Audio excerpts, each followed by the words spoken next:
Cuando yo decido decir que sí a ser directora, yo no me imaginé con lo que me iba a enfrentar. Si tú no trabajas con un plan en donde hay metas claras y objetivos, lo que termina pasando es que te cansas. La cosa más cara que puedes hacer es que el activo de la planeación esté ocupado en la operación. O sea, bájate del ego y date cuenta que la gestión de todo siempre va a haber a alguien como tú o mejor que tú para darle solución. Si te vas a sumar con una causa social, exige. En Chile, Mole y Publicidad, somos el Chile de todos los moles. Hola, yo soy Benjamín Mesa Rosas. Bienvenidos a este podcast Emprendimiento 360, donde invitamos empresarios y emprendedores para que transmitan su experiencia, pero sobre todo conozcan su historia de valor y cómo es que han logrado el éxito y cómo es que estar en ese camino en el que quizás tú puedas estar. Bienvenidos. FOMO, edición, producción y dirección para podcast y contenido para tus redes sociales. En FOMO, hacemos videos. Muy buenas tardes, bienvenidos todos a nuestro quinto episodio de podcast Emprendimiento 360. Yo soy Benjamín Mesa y con el gusto de siempre hoy nos reunimos para grabar un gran episodio que deseo que les lleve una buena experiencia escuchar desde el minuto número 1 hasta casi la hora esta entrevista que hemos preparado. Una gran invitada el día de hoy a quien agradezco profundamente su tiempo, el espacio y que nos visite. Este podcast está dedicado a recibir a Paulina Chávez, directora general de Galilea 2000 AC. Gracias por estar acá, Paulina. No, gracias a ti, Benjamín, y gracias a ustedes que nos están viendo y escuchando. Y bueno, pues sorpréndenme. ¿Qué vamos a platicar el día de hoy? Cuéntame. Creo que vamos a sacar mucho del previo de este podcast, porque Paulina ya nos platicaba, previo al podcast tenemos ahí muchas cosas que aprenderle, muchas cosas que comentar. Quisiéramos empezar sabiendo qué podemos conocer de ti, de tu vida profesional, de tu vida personal. ¿Qué nos puedes hablar acerca de ti, de Paulina? Bueno, pues voy a hablar de mi edad. La mayoría de las mujeres luego de repente tienen miedo de eso. Tengo 45 años. Estoy felizmente casada desde hace 21 años con un arquitecto que se llama Pablo Pérez Casillas. Tengo 3 hijos que amo profundamente. Andrés, que tiene 19 años, Sara, que tiene 16 y Sofía, que tiene 13. Y bueno, vengo de una familia con valores profundamente ligados a la acción social. Y bueno, más adelante supongo que por ahí me harás preguntas de a qué me dedico y demás, pero pues yo estoy dedicada en cuerpo y alma a la atención de enfermos en extrema pobreza desde hace muchos años. De manera puntual como directora tengo más de 10 años formando parte de la organización, pero soy parte de la organización desde el lado voluntario desde hace 25 años. Entonces, bueno, mi vida es buscar desde la planeación estratégica, porque mi trabajo como directora es encontrar la manera en que la solvencia y la sustentabilidad de la organización pueda llevar a cabo sus tareas. Y bueno, además de eso, pues Paulina es una persona juguetona, divertida, todo el tiempo está pensando en cómo crear, en cómo innovar. Y pues mi equipo tiene terror porque cuando se me ocurre una idea ya saben que la voy a echar a andar y es ups, y ahora qué sigue. Entonces, pues me encanta el cambio, me encanta moverme porque lo que no se mueve se estanca. Wow. Toda una clase y toda una maestría hoy. Qué bueno que estás acá, Paulina. Oye, eso del terror, le pones terror hasta el equipo de producción acá, ¿eh? No. El equipo hoy lo veo muy atento, además de nervioso. En este podcast queremos conectar a todas las personas que están dirigiendo una empresa, dirigiendo un negocio, pero me llama mucho la atención que particularmente tú diriges una asociación civil, es decir, el fondo, la causa, el propósito es totalmente distinto. ¿En qué se parece una empresa a una C? En todo. ¿Ok? En todo. Yo creo que una familia es una empresa. Correcto. Un equipo de cualquier deporte es una empresa. Una institución de cualquier tipo es una empresa. ¿En qué se parecen? En que hay que tener metas y para ello hay que tener un plan de cómo llegar a esas metas. Hay que dividirlas en objetivos y hay que ponerles tiempo. Entonces, ¿en qué se parecen? En que para lograr algo tienes que saber también con qué recursos cuentas, tanto económicos, materiales, pero también los recursos humanos, y con cuáles sería ideal contar para poder lograr el crecimiento, la expansión y la innovación de tu empresa. Entonces, yo creo que parte de lo que me siento orgullosa de platicar siempre que tengo un empresario enfrente es que para mí Galilea es una gran empresa que quiero que sea no de una generación, sino como las empresas familiares que van brincando de generación en generación y que se fortalecen a través justamente de sus consejos de administración y de un montón de know-how que hay a través de la historia que nos permite ver cómo seguir creciendo. Entonces, las organizaciones de la sociedad civil, algo que tienen parecido a las empresas sólidas, es que tienen que nacer con un consejo. Muchos empresarios tienen una idea, innovan y avientan a andar su idea, luego se genera la empresa y luego hay un negocio redituable en donde a veces, pasado el tiempo, pueden consolidar un consejo y llevar a otro nivel sus empresas. La gran bondad de las organizaciones de la sociedad civil es que nacen con eso. Ojo, no siempre, pues está esta sinergia positiva entre el consejo y la organización que lo lleva a otro nivel. Pero nosotros nacemos con una bendición que no tienen muchos empresarios de inicio, ¿no? Oye, ahora, antes de preguntarte qué es Galilea y demás, conocer un poquito esta parte, cuando te escuchaba, me nació una pregunta que no está acá en el guión que nos entregaron los muchachos. ¿Qué harías si no haces lo que hoy haces? ¿A qué te dedicarías?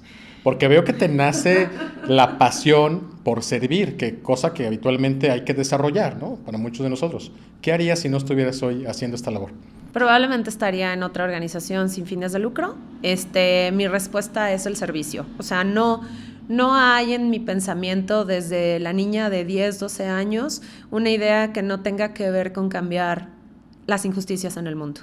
Digo, me posiciono en Paulina a los 12 y la figura que me mueve en esa edad es Nelson Mandela, encarcelado. O sea, para mí es como de los momentos cruciales de mi vida en la adolescencia, que empiezas con esta rebeldía de qué quieres ser de grande, y es impresionante para mí identificar que hay un hombre que está en la cárcel y que impacta a un país. Cuando él sale de la cárcel, o sea, a mí se me pone la piel chinita de decir, wow, cuando se convierte en presidente no lo puedo creer. Entonces, mi visión del mundo es una visión en donde una causa justa no se puede silenciar, a pesar incluso de la muerte de un Gandhi. Para mí mis motores son la Madre Teresa, Malala, este tipo de personajes que su causa es más grande que ellos. Entonces, no significa que yo quiero ser este ícono del mundo, pero sí me veo trabajando por una causa social, sí o sí. Y bueno, definitivamente si no haces lo que te gusta, pero además se te nota la pasión que haces. Por eso te invitamos acá a este podcast, porque creo importante que además de la experiencia, la formación y todas las cosas que podemos platicar, sí hablamos mucho no con lo que decimos, pero sí con lo que hacemos, ¿no? Y a mí me impacta de manera sobresaliente cómo tú hablas más con lo que haces, que además de esa forma tan particular que tienes tú de poder compartir con todas las personas. Platícanos de Galilea. O sea, queremos que nuestra audiencia sepa qué es Galilea 2000. Bueno, Galilea nace en el corazón de Guadalajara hace 26 años formalmente constituida, pero nuestra fundadora, la señora Maru Casillas, que es a quien yo sigo, con quien yo empiezo a trabajar hace muchos años, era voluntaria de los hospitales civiles de Guadalajara. Por aquella época, entendamos a un mundo en donde no había antirretrovirales. Ella visitaba a los pacientes más olvidados de los hospitales, que eran los pacientes que tenían VIH-Sida.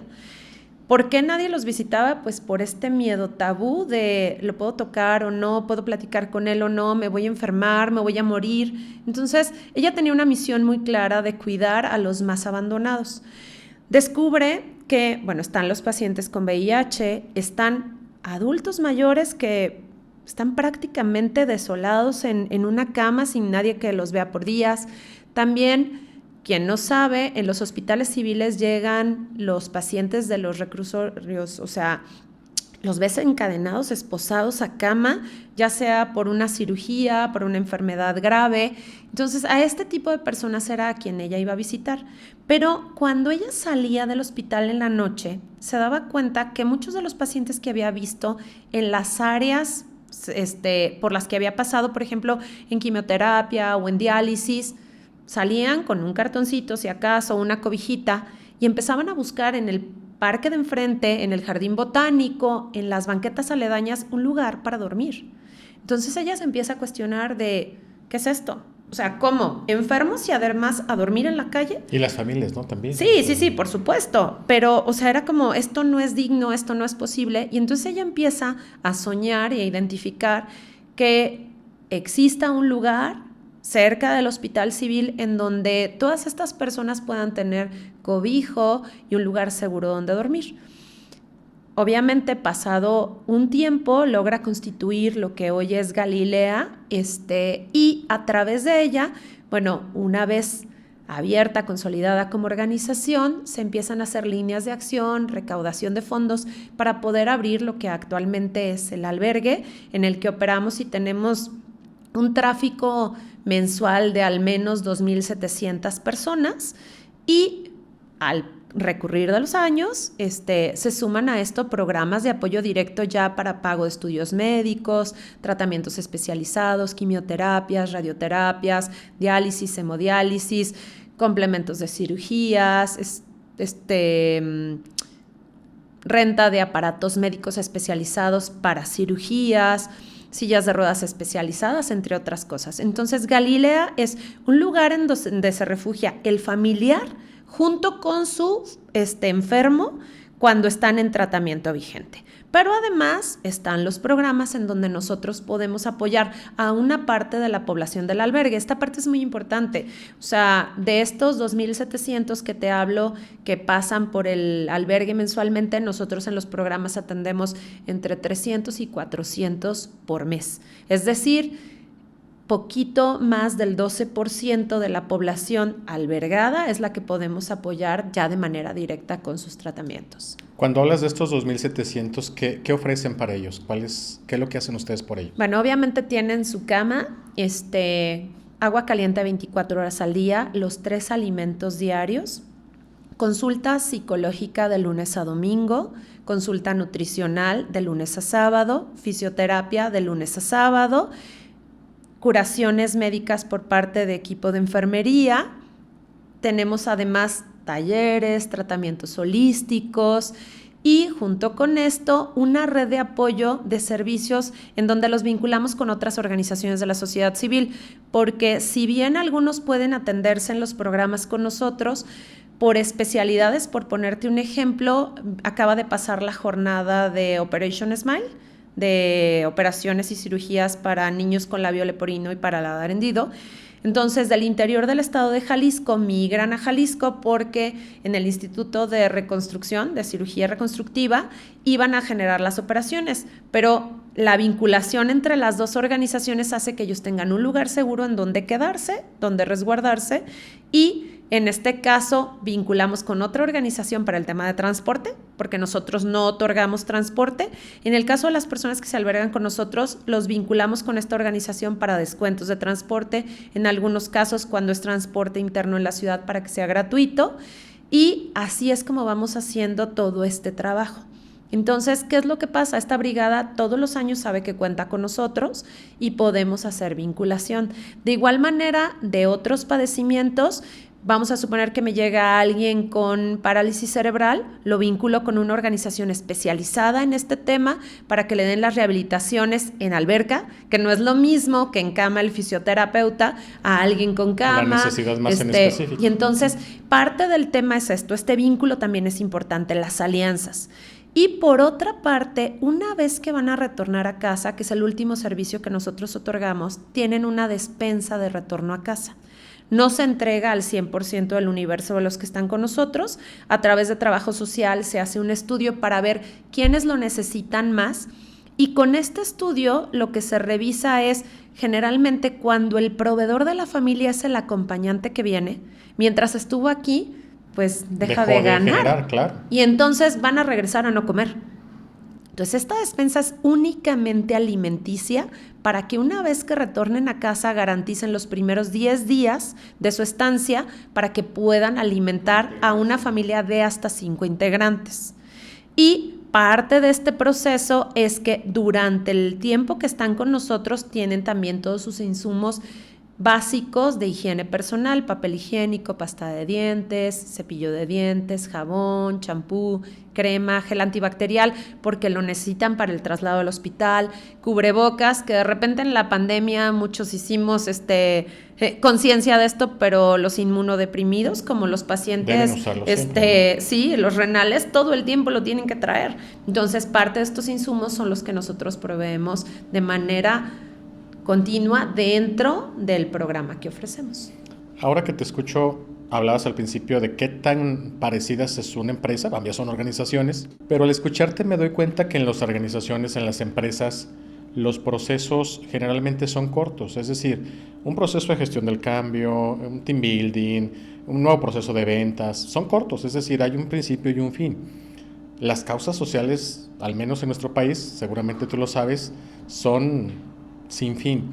¿Cómo logras no volverlo cansado, no cansarte? ¿Cómo gestionas esa parte de que siempre tienes más que hacer por esas causas? Bueno, ¿te acuerdas que al principio hablaba de metas, objetivos y planes? Si tú no trabajas con un plan en donde hay metas claras y objetivos, lo que termina pasando es que te cansas. Y creo que tienes que tener claridad de quién es tu objetivo meta, cuál es el producto o servicio que puedes ofrecerle y cuál va a ser el alcance que vas a proyectar. Entonces, todos estos servicios que te platiqué, bueno, pues los entregamos ya porque van 26 años de la organización, pero en un inicio el objetivo eran 80 camas en el albergue. Punto. O sea, es igual, tiene una proyección, sí, vas alcanzando la proyección en y una también etapa, tienes un límite hasta donde tienes que llegar. Claro, en una segunda etapa necesitan alimento, pero en un inicio no había comedor. Entonces ¿cuáles son tus metas? ¿Cuáles son tus objetivos? ¿Cuáles son los alcances que tienes? Y esta visión te permite tener un crecimiento o te permite saber cuáles son los límites de lo que puedes hacer. En el caso muy puntual de los programas, mi límite actual es el 12.5% de mi universo de albergados. O sea, estoy muy lejos de mi 100%. Pero conoces tu capacidad y miden el avance, el resultado en base a la capacidad que y en base a eso también se marcan nuestros objetivos, nuestros KPIs y nuestros OKRs. O sea, cuando me preguntas qué se parece una organización con una empresa tiene que haber un índice de medición tanto en lo cuantitativo como en lo cualitativo. Porque a lo mejor yo podría dar más. ¿Con qué calidad? Claro. ¿Con qué costo de tu mismo equipo de trabajo? O el riesgo de improvisación al hacer las cosas fuera del modelo que ya traes. Entonces, bueno, el modelo de atención es complejo porque tiene muchas aristas y parte del por qué no hacemos otras cosas. Por ejemplo, nos han llegado a ofrecer modelos en donde podemos dar educación a distancia para que se certifiquen de primaria, secundaria o preparatoria. Hay organizaciones que ya están especializadas en eso. Entonces, lo que nosotros les decimos es, ustedes pueden generar un centro educativo aquí, generen las condiciones y nosotros les abrimos las puertas. No me voy a meter en un tema que no soy especialista. ¿Por qué? Porque creo que también en la industria, cuando empiezas a abrirte a nuevos mercados y nuevos productos sin dominarlo, puedes incluso matar el negocio que ya existe, ¿no? Entonces aquí la especialización tiene que ver, primero que nada, con la dignificación en el sentido del modelo en el albergue. Y posteriormente, nuestro modelo de empoderamiento médico que tiene que ver con apoyos emergentes. Vamos a poner el caso muy puntual de un paciente con insuficiencia renal crónico-degenerativa. Una vez que eres paciente renal, no se quita, por eso es crónico-degenerativa. Y entonces tienes que tener la claridad, al menos en nuestro modelo de intervención, de qué puedo hacer por la persona, cada cuánto lo puedo hacer, para que ellos tengan la claridad de cuánto recurso tienen que generar por su cuenta. Yo sé que hay organizaciones que su modelo de intervención es becan a un paciente al 100% y entonces en su modelo de intervención esta persona ya sabe que no tiene que hacer nada. Nosotros estamos apostando porque la persona siempre se movilice, siempre encuentre responsabilidad también en lo que él tiene, que es su salud, su activo más valioso.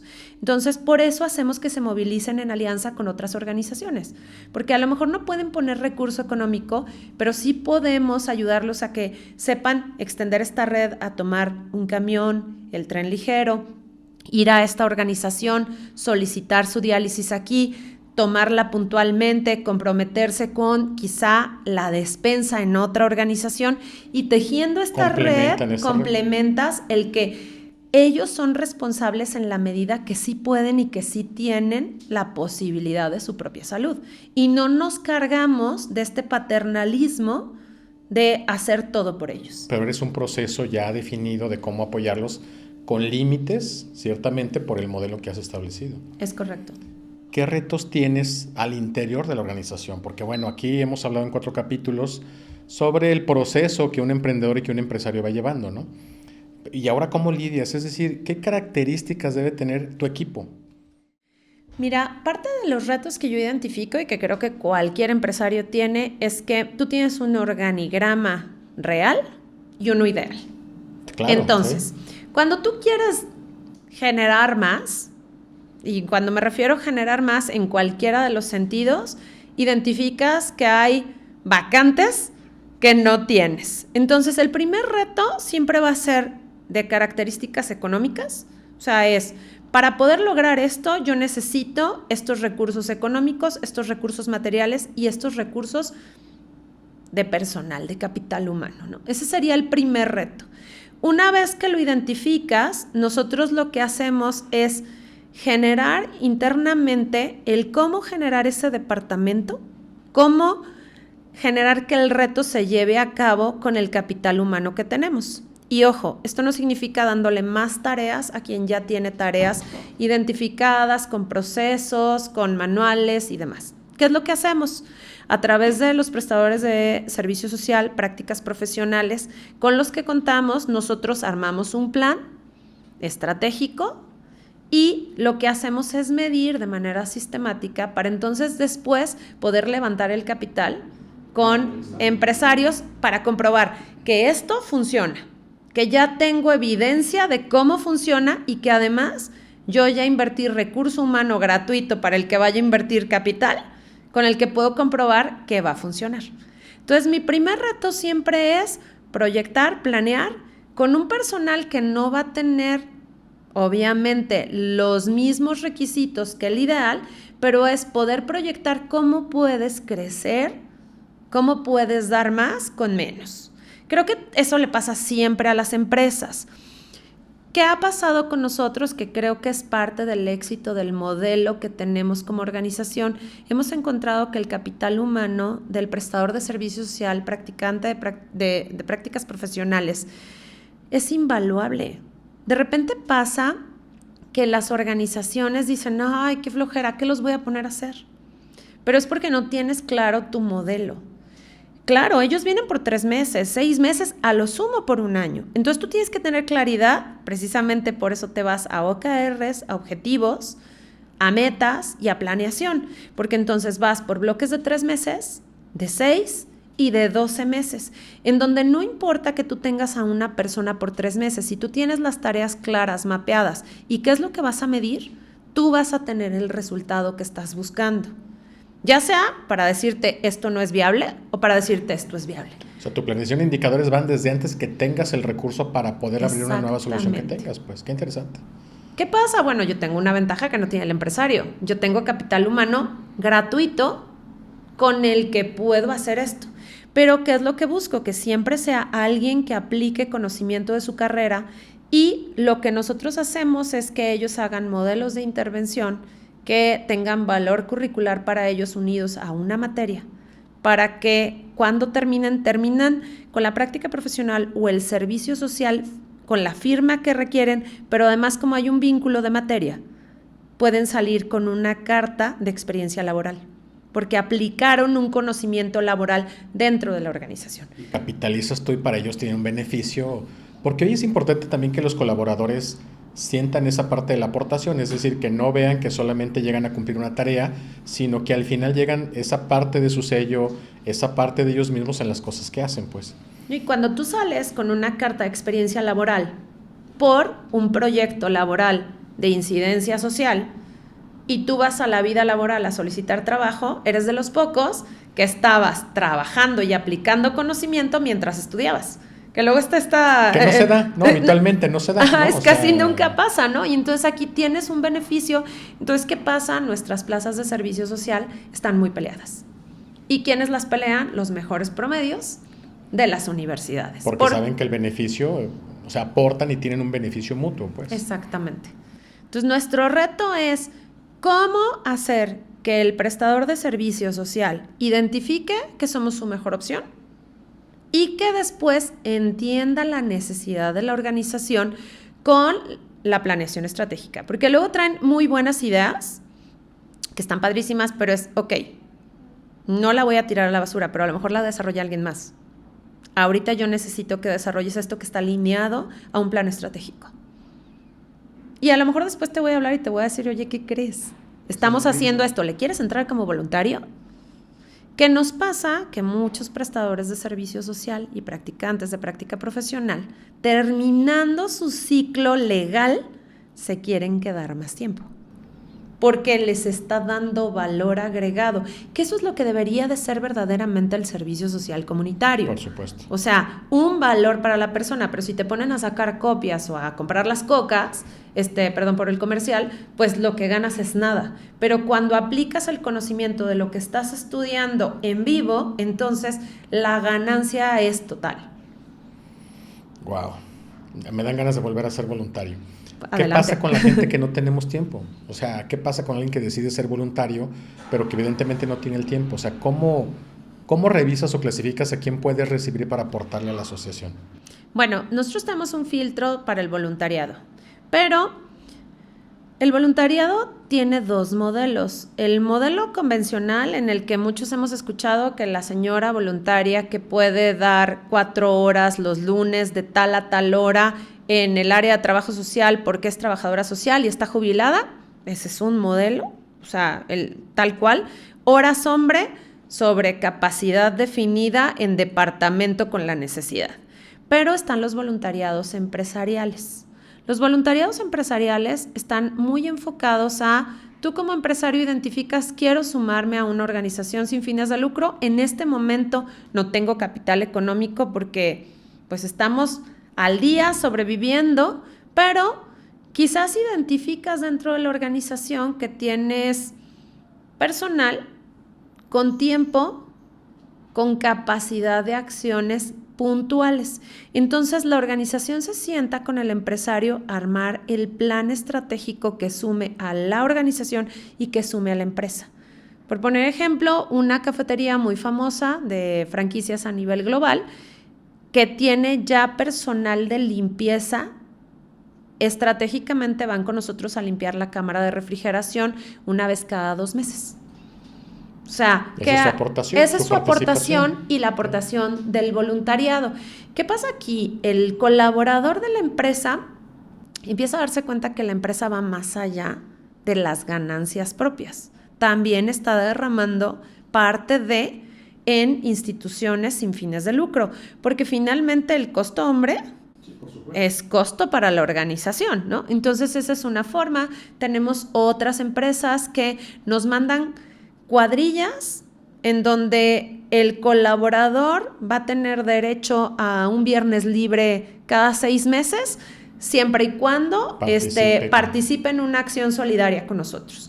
Pero esa acción solidaria ellos la mapean con nosotros, ellos nos dicen en dónde les gustaría participar, no vienen en grupo. Y entonces, por ejemplo, alguien se puede sumar a nuestro huerto urbano a cosechar los alimentos que utilizamos para el comedor, por ejemplo, de tal a tal hora.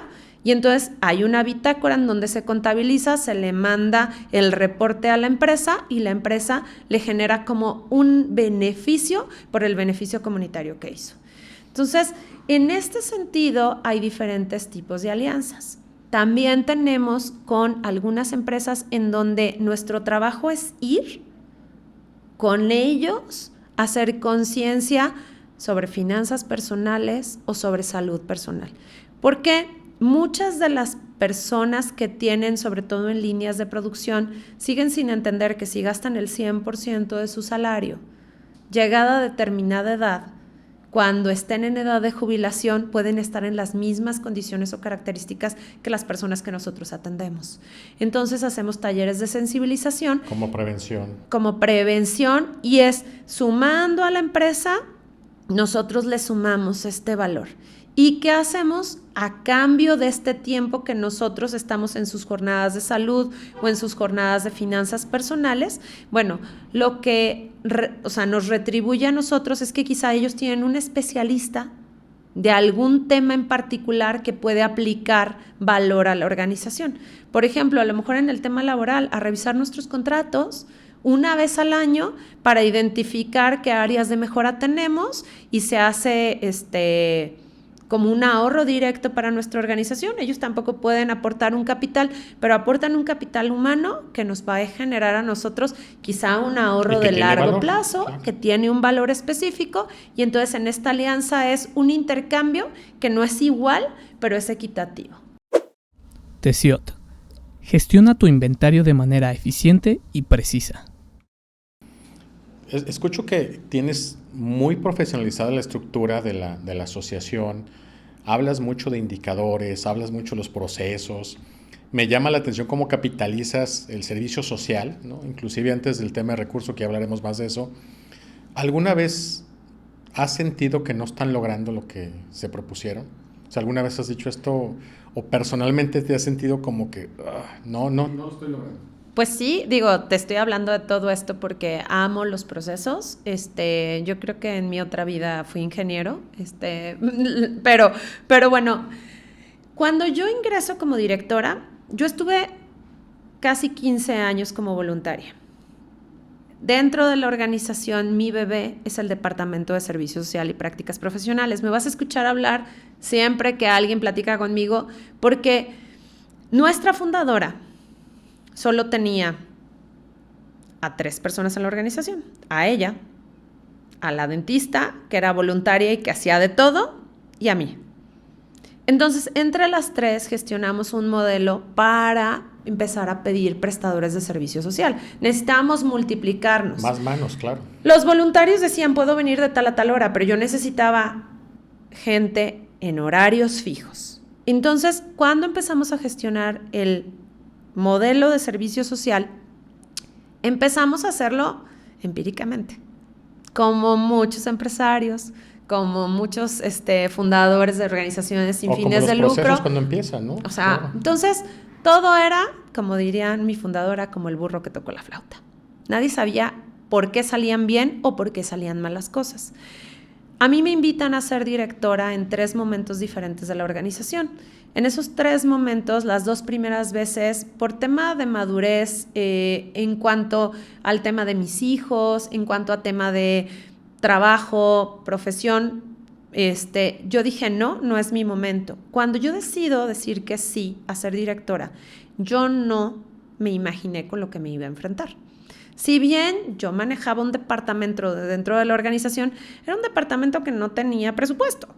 Entonces, yo estaba acostumbrada a manejarme sin presupuesto, con algunas mediciones, con algunos procesos, porque las universidades, las preparatorias, por políticas internas tenían sus procesos claros, entonces yo me manejaba en base a los procesos del otro.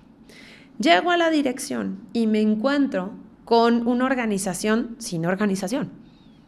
Entonces ¿y cómo se hace esto?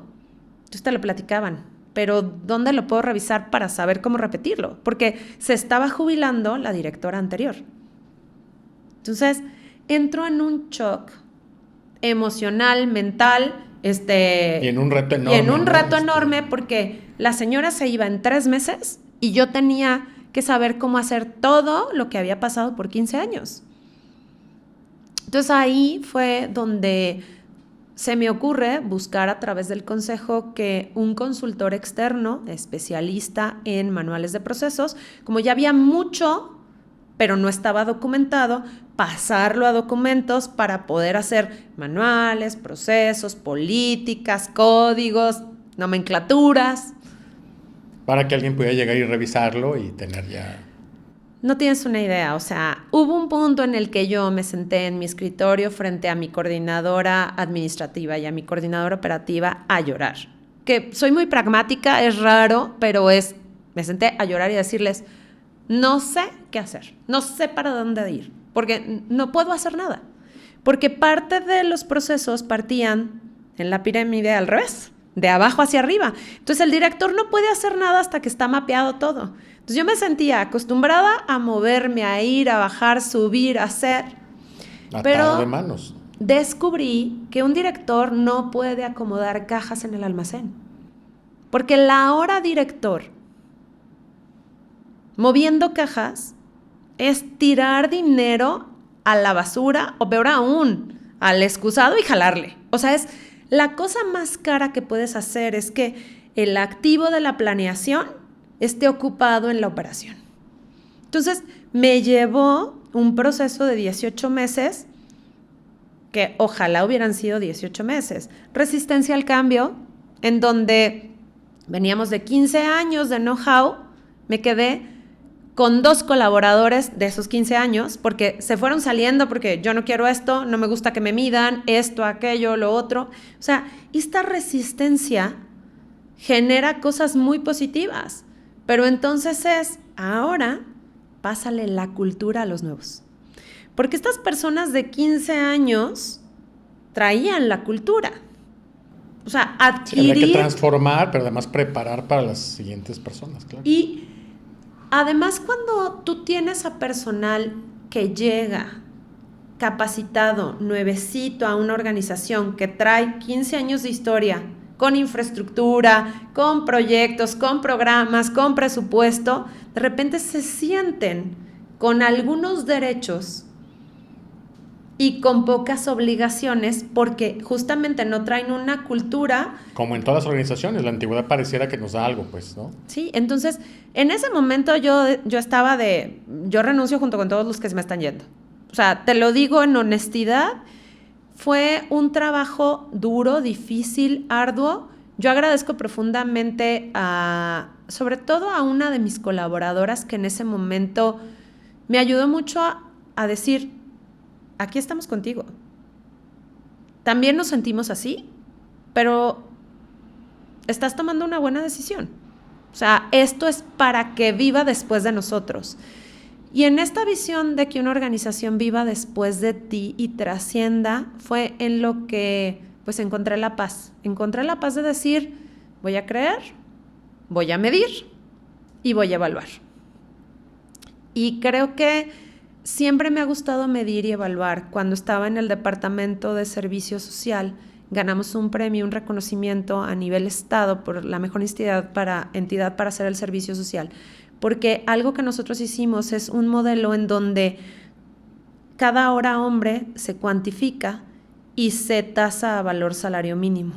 Y entonces, al final del año, tú tienes una estadística auditada y firmada por una casa de auditores de cuánto dinero le ahorraste a tus donantes. Entonces, cuando empecé este modelo de medición y que me empecé a dar cuenta del impacto que tenía, el primer impacto que tuvo es que yo fui voluntaria y pasé de ser voluntaria a ser contratada por el consejo. Porque el valor de mi voluntariado era tan alto que el consejo dijo, no podemos permitir que se vaya. Le tenemos que ofrecer un salario que reditúe todo lo que hace, porque si el día de mañana ya se quiere ir, no hay con qué sí, claro. Entonces, ya traía una historia de que los números y la medición siempre te dan a ganar. Entonces, creí, pero sí fue muy difícil. O sea, sí fueron 18 meses de llorar. O sea, obviamente ese día fue el que lloré, pero el resto del tiempo era dolor de cabeza constante de decir, ¿cómo? Voy a reconocer esa frase que nos dices. A ver, el valor de la planeación se tira usándola en la operación, ¿es correcto? Claro. Ahora, como directora, lejos de reconocer la gran labor social, humanista, ¿cómo una directora se siente, digamos, capaz de tomar esa decisión? Es que a mí me cuesta trabajo entender cuando tú ves que las cosas van mal, de no irte a la operación. O sea, aquí danos un consejo, ¿cómo resolviste eso? Porque no sé si te pasó, te llena esa emoción de querer intervenir, ¿sí me explico? Tirando, pues obviamente la chamba que tienes, ¿no? De ser la directora de la planeación, operando, haciendo otras tareas. ¿Cómo decidiste eso? ¿Cómo lo lograste? Bueno, creo que la magia de delegar está en saber transmitir que la persona identifique dónde están las áreas de oportunidad de sus departamentos. O sea, es enseñarle a medir su departamento. Es si te metes a la operación, pero en la parte de la planeación, en la parte de la estrategia. Tú te sientas con tu equipo a que vea que le duele, a que vea que le sale bien. Y los diriges. Y entonces, en base a eso, les ayudas a tomar mejores decisiones, a qué repetir de manera sistemática y a qué tratar de que no vuelva a suceder, para que luego identifiquen qué es lo que hace que suceda. Y entonces, en este camino, parte de la tarea es, cuando te dicen esta frase que lo que no se mide no se puede mejorar, la certeza está en que lo que no se mide y no se sabe leer no se puede mejorar, porque lo mides. Sí, porque la frase no la aprendemos y mañana seguimos igual, ¿no? Exactamente. Sea, entonces rutina, pues. ¿Qué me dicen estos números? Te platico algo y te vas a reír. La primera vez que pusimos indicadores KPIs fue divertidísimo, porque a todos les dimos un plan estratégico de cómo funcionaban los KPIs, qué tenían que hacer, cómo los construimos juntos. O sea, nos involucramos en la construcción. Bueno, primer mes, todos los indicadores en 100. Segundo mes, todos los indicadores en 100. Tercer mes, todos los indicadores en 100. Y entonces me siento con mi encargado de calidad, porque habíamos tomado la decisión de que iba a haber un encargado de calidad dentro de la organización, y le dije, estamos en el hoyo. Se me queda viendo con los ojos enormes. Sí, actualmente, al 100, ¿no? Claro. Actualmente es mi administrador, es mi brazo derecho.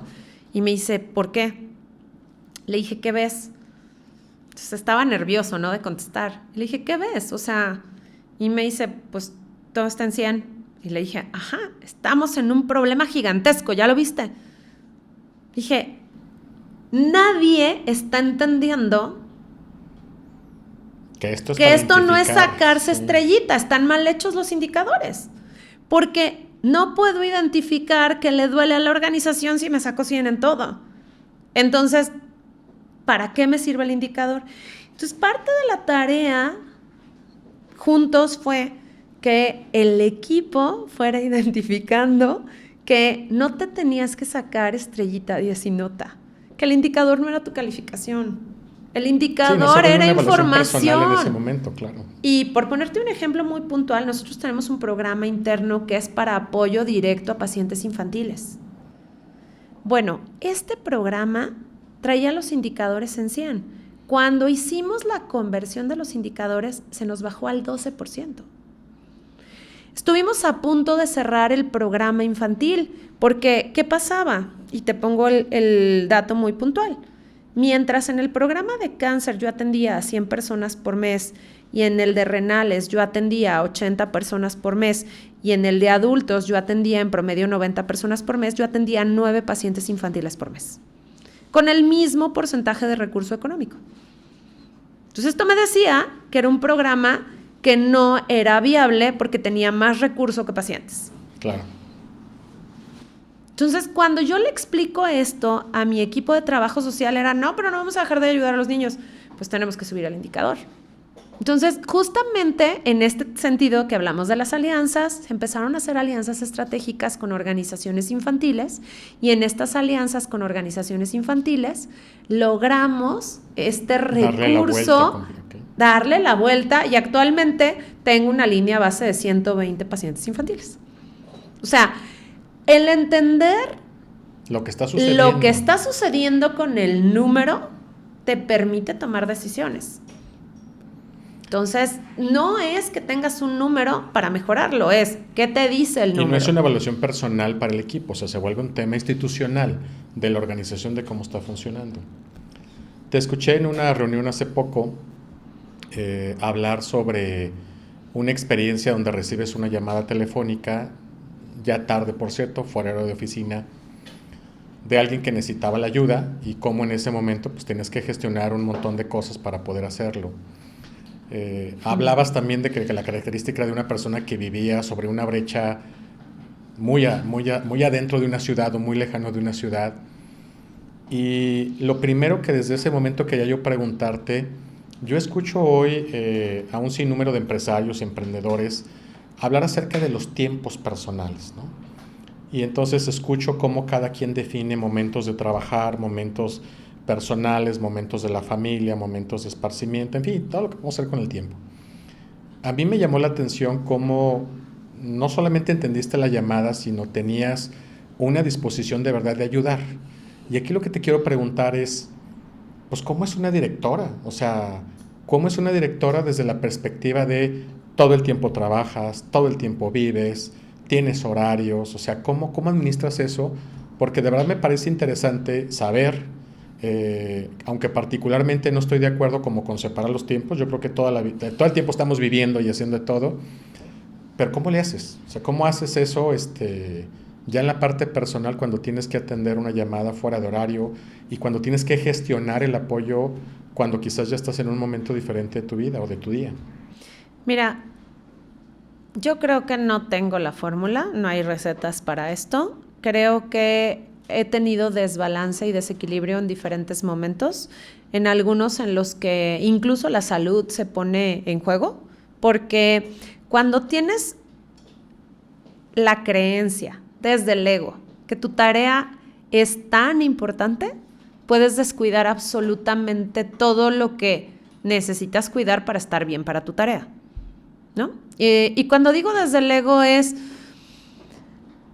cuando te das cuenta que tú no eres quien importa en el resultado, sino el resultado, aprendes a este tipo de llamadas, por ejemplo, la tomo, pero lo que yo no conté en ese día que estuvimos en esa reunión es que tomo la llamada y lo primero que hago es decirle a la persona, este es un tema que necesito revisar con mi equipo, no te voy a tener la respuesta el día de hoy, probablemente no te vaya a tener la respuesta durante la mañana del día de mañana porque dependo de identificar si tu quimioterapia está en el sistema de salud o no y tiene que hacer un rastreo mi equipo, pero yo me comprometo a que mi equipo, esto fue un jueves en la noche, entonces le dije, me comprometo que mi equipo el día lunes te esté dando respuesta porque en guardia de fin de semana no vamos a obtener respuesta.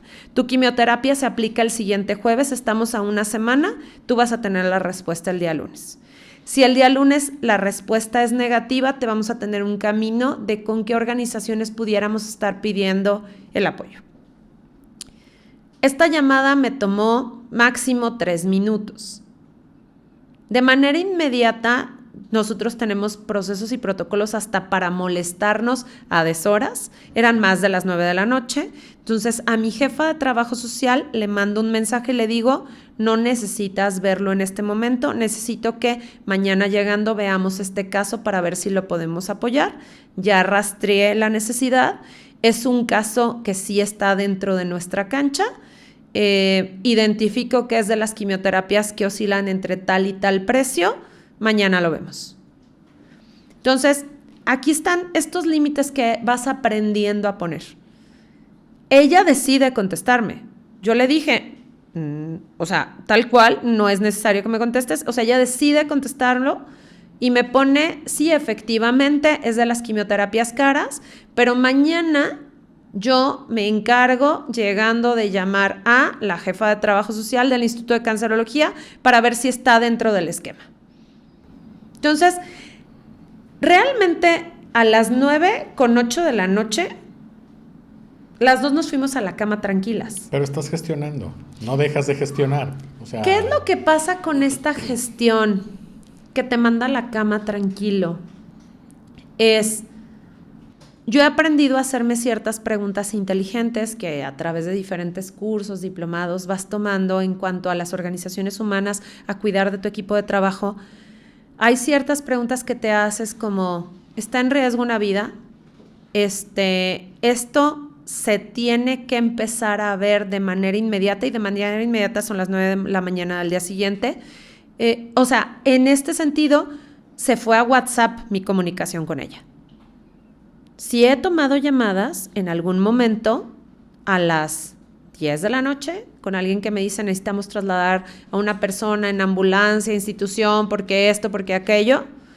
Nosotros ya hay protocolos y medidas que hemos ido identificando. Tenemos un directorio, el equipo de trabajo, en donde para no hacer que se active el mecanismo operativo, tú inmediatamente puedes pasarle a la persona. ¿Te acuerdas que hace un rato yo decía que el otro es responsable de una parte de su salud? O sea, los involucras también. Ok.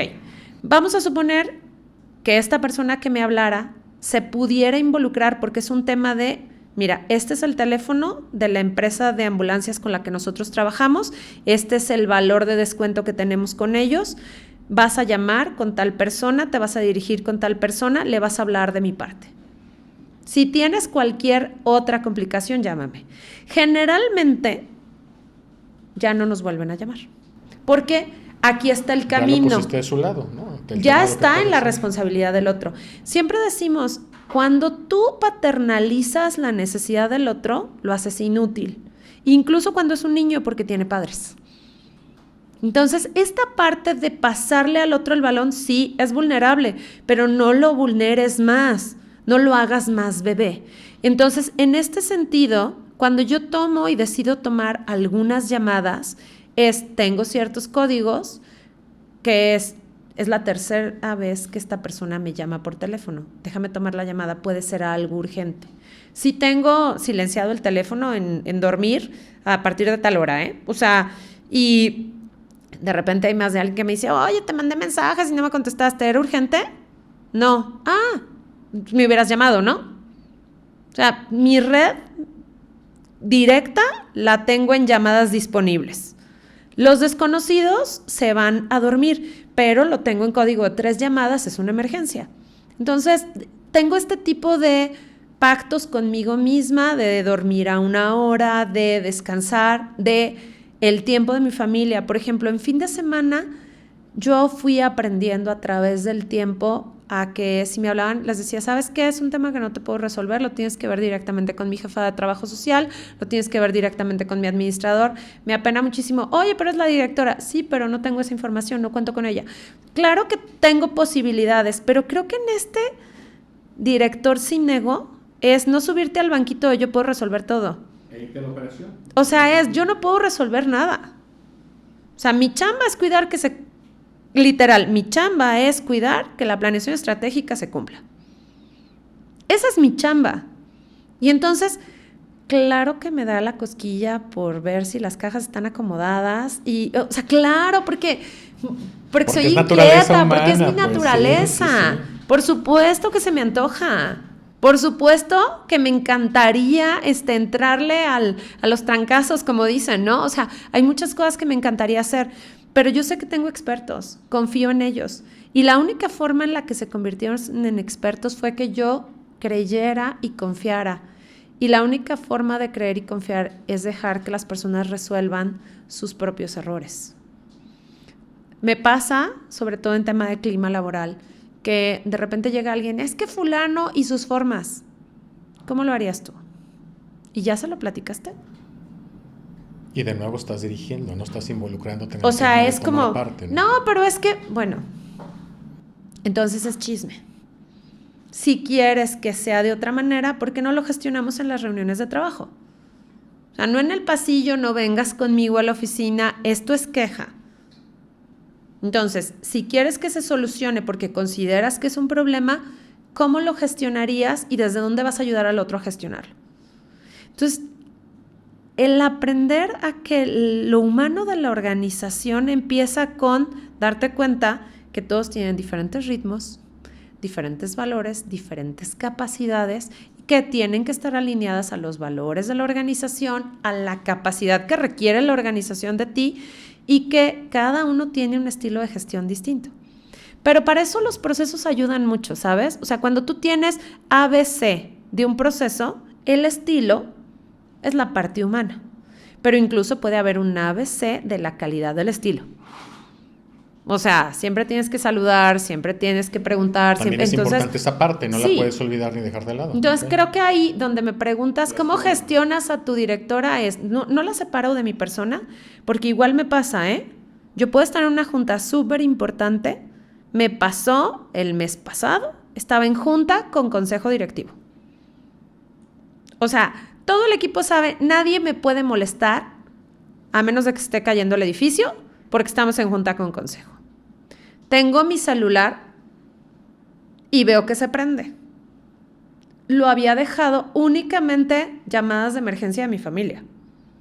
Entonces, lo volteo y veo que me está hablando mi hijo. Entonces, tomo el teléfono y les digo, ¿me pueden disculpar? Es mi hijo, jamás me habla hasta ahora. Tomo la llamada, mamá, choqué.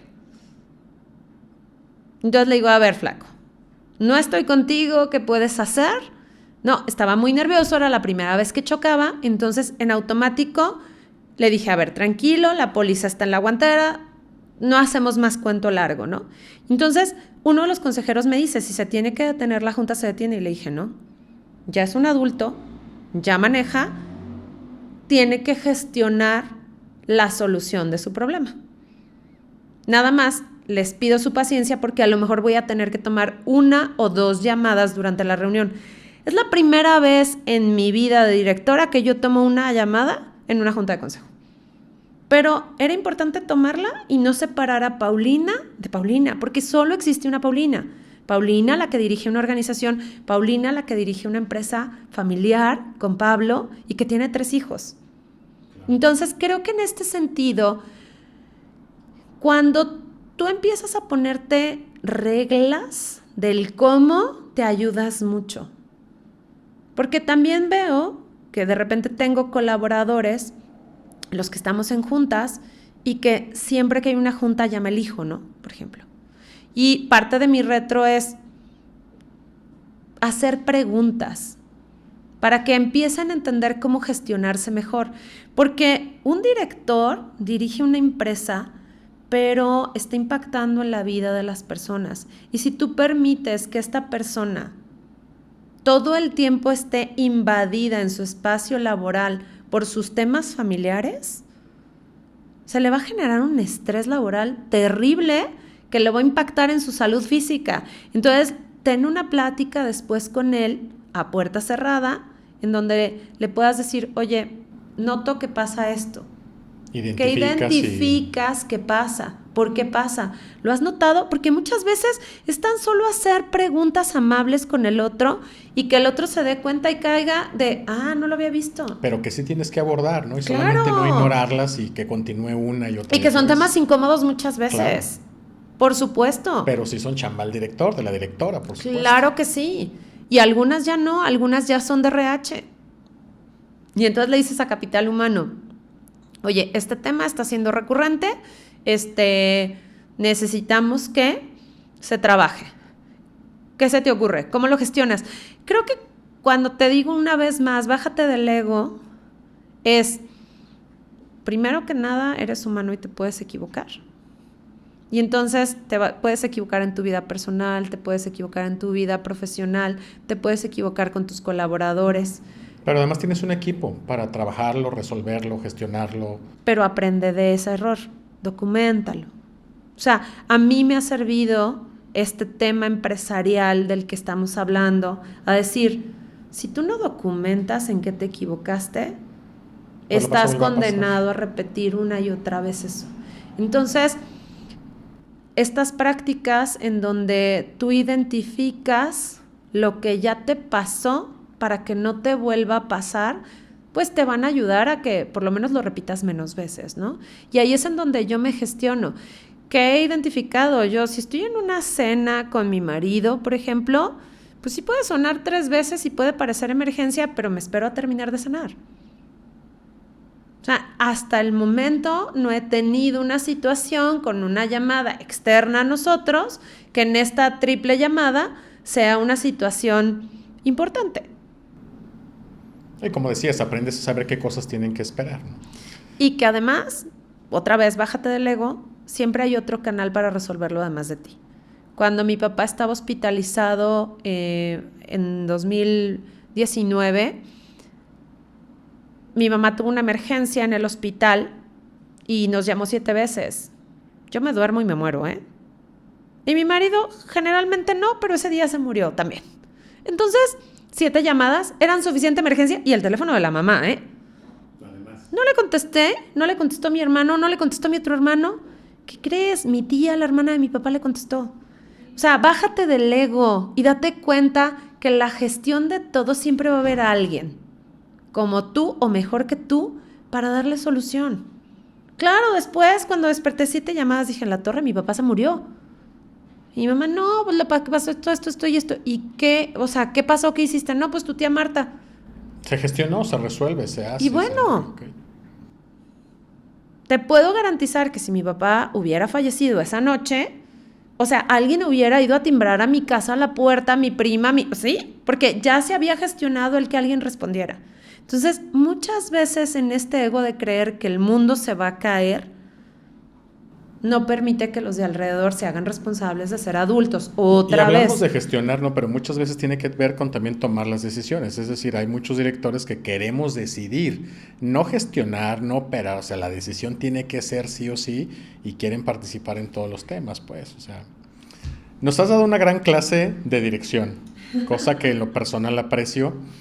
Quisiera preguntarte por último, ¿qué te ha dejado esta experiencia de dirigir Galilea 2000 de manera profesional y personal? O sea, ¿qué cosas agradeces después de este proceso tan difícil? Porque evidentemente has tenido retos complicados. Hoy vemos una asociación muy profesionalizada, con un nivel de ayuda bastante grande, humanizada inclusive hasta la parte interna con tus colaboradores, pero ¿qué te ha dejado en la parte profesional y personal? Por supuesto, creo que ha sido más lo que me ha dado que lo que yo he dado. O sea, siempre creo que Galilea es un maestro para mí. En lo particular, de acuerdo a mi credo, a mis creencias personales, es ejercer el bien hacerle al otro en todos los niveles. Y cuando me refiero al bien hacerle al otro en todos los niveles, me refiero también a los que son mis más cercanos, que son mis colaboradores. Algo que he aprendido es que si yo no cuido de los míos, mi cliente final, que son tanto mis donantes como mis beneficiarios, porque yo tengo 2 tipos de cliente, nunca van a estar bien si yo no me encargo de lo más importante, que es mi capital humano. Y me ha regalado la oportunidad de darme cuenta en bajarme del ego, que lo más importante en mi vida son mi marido y mis hijos. O sea, si yo no estoy primero para quien tengo que estar primero, no puedo estar para quien tengo que estar. En esta analogía de vida, mis colaboradores no son mis hijos. Y muchas veces como patrón, sientes que son como tus hijitos. Pero la realidad de las cosas es que contrataste adultos capaces de estar sin ti, como el día de mañana mis hijos van a estar sin mí. Pero ahorita me necesitan en este nivel todavía de necesidad los adolescentes que tengo en casa, más. Y entonces tengo que saber gestionar bien mi parte laboral para poder seguir gestionando bien a mi familia. Entonces ese es uno de los primeros regalos que me ha dado.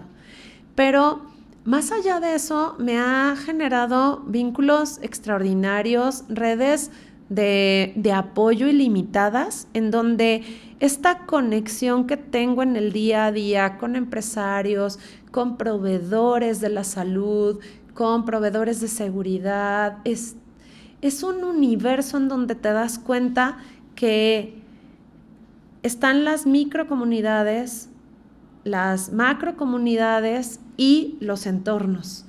Y me siento profundamente agradecida con Galilea porque yo me muevo a nivel entorno.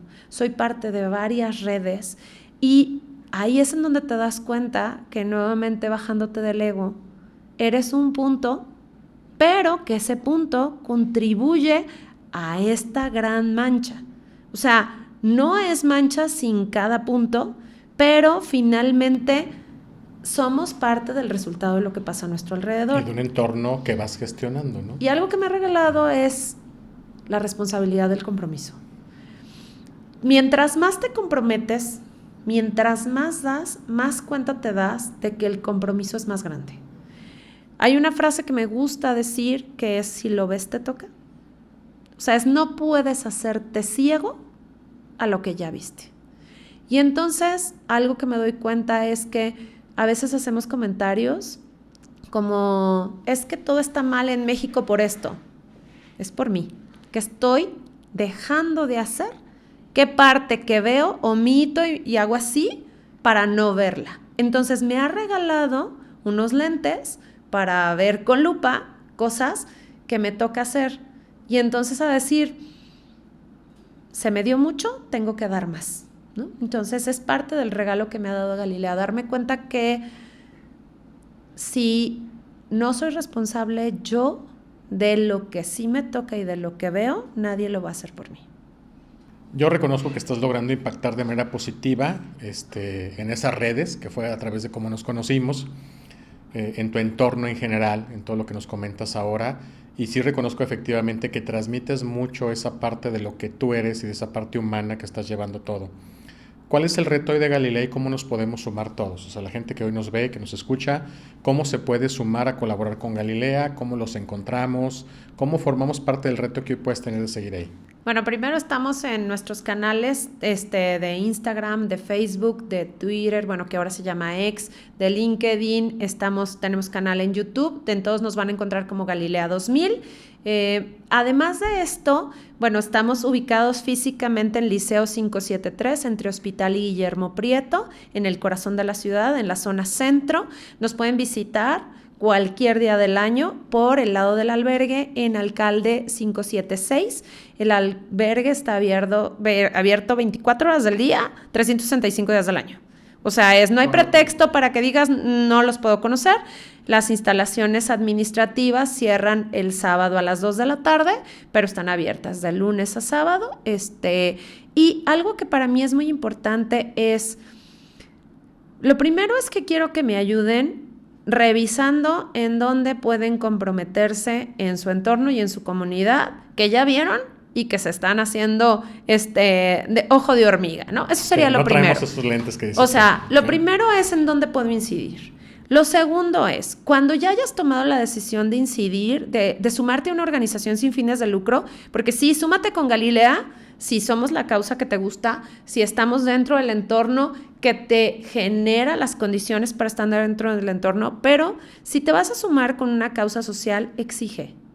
Y cuando digo exige es, pide que se profesionalice y que te entregue resultados de lo que estás haciendo, de manera que pedirías a tus mismos departamentos y a tus mismos equipos de trabajo, porque entonces le sumas valor de responsabilidad y de crecimiento a la organización.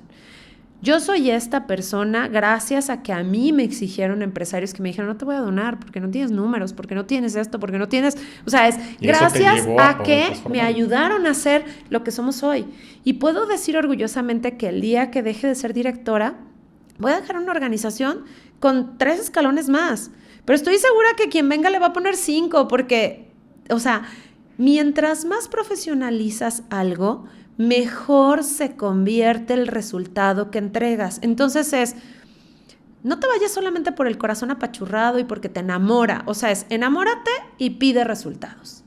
¿Por qué? Porque si no es congruente, una cosa con la otra es como la pareja a la que le das mucho amor y luego no recibes, ¿no? Entonces esto sería por este lado y por este lado. Si te sumas con nosotros, están los programas abiertos de voluntariado. Nos pueden, a través de nuestra página web también, www.galilea2000.org, nos pueden contactar, nos pueden dejar un correíto, nos pueden llamar a nuestros teléfonos 3613-2496 con el 33 de Guadalajara previo, en la extensión 101, que es atención a clientes.